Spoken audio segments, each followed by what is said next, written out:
આકાશવાણીનું આ ભુજ કેન્દ્ર છે. પ્રસ્તુત છે પ્રાસંગિક. વિષય છે એક રાષ્ટ્ર એક ચૂંટણીની વિચારણા. સંપાદન અને પઠન છે જાગૃતિ વકીલનું. પ્રધાનમંત્રી નરેન્દ્ર મોદીએ ફરી એકવાર એક રાષ્ટ્ર એક ચૂંટણીની વાત કરી છે. પ્રધાનમંત્રી ભૂતકાળમાં અનેકવાર આ વિષય પર બોલ્યા છે.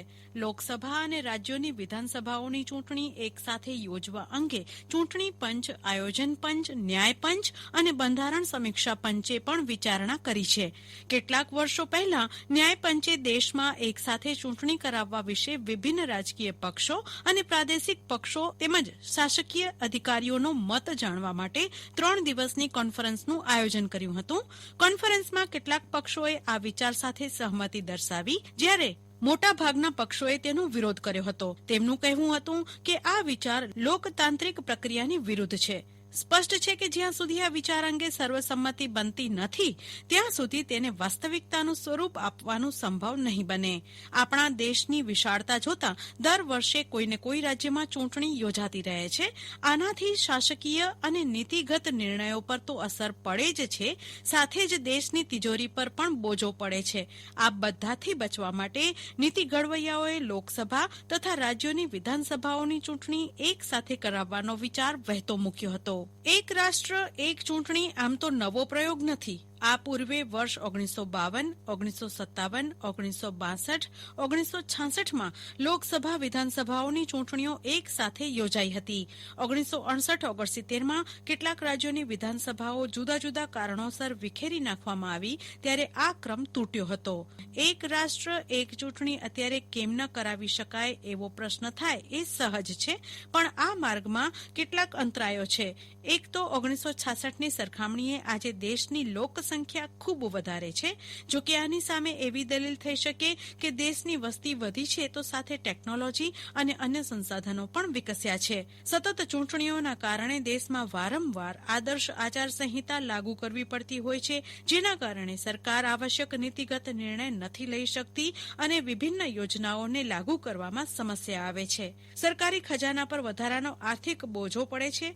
ચૂંટણીઓમાં થતા ખર્ચમાં થઈ રહેલો સતત વધારો આ વાતનું પ્રમાણ છે.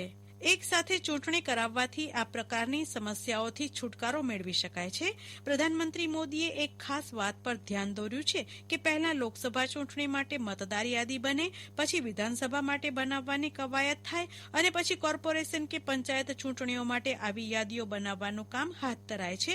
આ બધું સરકારી સ્ત્રોતોનો વેડફાટ છે. એક જ કોમન મતદાર યાદી બનવી જોઈએ, જેનો ઉપયોગ તમામ પ્રકારની ચૂંટણીમાં કરવો જોઈએ. ભારત જેવા દેશમાં એક રાષ્ટ્ર એક ચૂંટણીનો વિચાર જેટલો પ્રાસંગિક છે એટલી જ સમસ્યાઓ તેના અમલીકરણમાં આવી શકે છે. વન નેશન વન ઇલેક્શનનો મુદ્દો લાંબા સમયથી દેશમાં ચર્ચાઈ રહ્યો છે. છેક 1983માં ચૂંટણી પંચે સરકારને ચૂંટણી સુધારાઓની ભલામણ કરતા દેશમાં બધી જ ચૂંટણીઓ એક સાથે યોજવા સૂચન કર્યું હતું. વાજપેયી સરકારે રચેલા બંધારણીય સમીક્ષા પંચે 2002માં તેની તરફેણ કરી હતી. કાયદા પંચ અને નીતિ આયોગ પણ આ વિચારના સમર્થનમાં છે. એક રાષ્ટ્ર એક ચૂંટણીના વિચારના સમર્થનમાં જે મજબૂત દલીલ છે તે છે સમય, શક્તિ અને નાણાંની બચતની. હાલમાં વારંવાર ચૂંટણીઓ યોજાતી હોવાથી દેશમાં જાણે કે બારે માસ ચૂંટણીનો જ માહોલ હોય છે. 2016-17ના વર્ષમાં મહારાષ્ટ્રમાં 365માંથી 307 દિવસ રાજ્યના જુદા જુદા ભાગોમાં આચારસંહિતા અમલમાં હતી. 2020માં બિહાર, દિલ્હી અને ઝારખંડ તેમજ 2021માં કેરળ, તમિલનાડુ, બંગાળ, અસમ, પુડ્ડુચેરી વિધાનસભાની ચૂંટણીઓ થશે. એકલી રાજ્યોની ચૂંટણીઓમાં સરકારને 4,500 કરોડ જેટલો ખર્ચ થાય છે. જો સાથે ચૂંટણીઓ થાય તો તે ખર્ચ નિવારી શકાય.